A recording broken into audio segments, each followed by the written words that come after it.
à partir de la matière que nous avons acquise, nous essayons de mettre à niveau les différents acteurs, que ce soit au niveau étatique et au niveau de la société civile.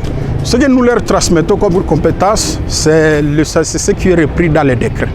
Puisqu'il y a déjà un décret qui régit la gouvernance sécuritaire, qui porte à organisation et fonctionnement des comités provinciaux de sécurité et locaux de sécurité. Je peux confirmer que les acteurs, au moins actuels, sont déjà bien formés. Ils sont vraiment aptes sur terrain, puisque nous avons fait des itinérances, nous avons fait des forats de quartier, des forats de groupement. En tout cas, je crois qu'ils sont déjà à la hauteur de la tâche. Ce qui le prouve est qu'ils sont en train de mener certaines actions sur terrain. Dernièrement, l'administrateur du territoire a été à Cantine et a organisé un forum au niveau de la base. Et sûrement, les informations qu'ils ont récoltées sur terrain pourront fournir des résultats concrets. La gouvernance sécuritaire, sa mise en place, c'est un processus. Donc tout le monde ne sera pas informé au même moment. C'est pour cela, au niveau provincial, il y a déjà un groupe de coachs professionnels. Petit à petit, nous avons formé des coachs au niveau des villes et au niveau des territoires. Je suis convaincu qu'à un certain moment, nous allons descendre vers le chefferie et secteur. Donc c'est déjà un cadre, une pépinière qui permettra la pérennisation des acquis du programme ESPER.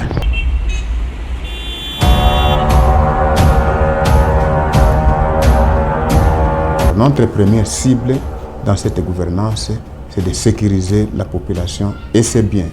De façon que si la population est bien sécurisée, elle peut contribuer au développement. Et cela passe par la formation de nos autorités et même de nos services, afin d'assumer correctement leur mission, la sécurisation des personnes et de leurs biens. Il y a les changements qui est notable. Par exemple, auparavant, on avait des formations, mais l'insécurité battait toujours son record. Mais depuis la série de formations dont nous avions suivi, nous sentons que sur le terrain, il y a une amélioration. Les cas de cambriolage, de visites nocturnes, de tracasseries a baissé sensiblement. Après une période, un trimestre, on se réunit, on évalue. Est-ce que nous avons marché dans les bons ou bien il y a des choses à corriger? C'est de cette façon-là que nous devons pérenniser les acquis, que ceux-là qui nous ont aidés pour la formation. Nous allons leur demander de ne pas nous lâcher si tôt. On a encore besoin d'eux. S'ils peuvent le faire encore davantage, en tout cas, nous allons les applaudir.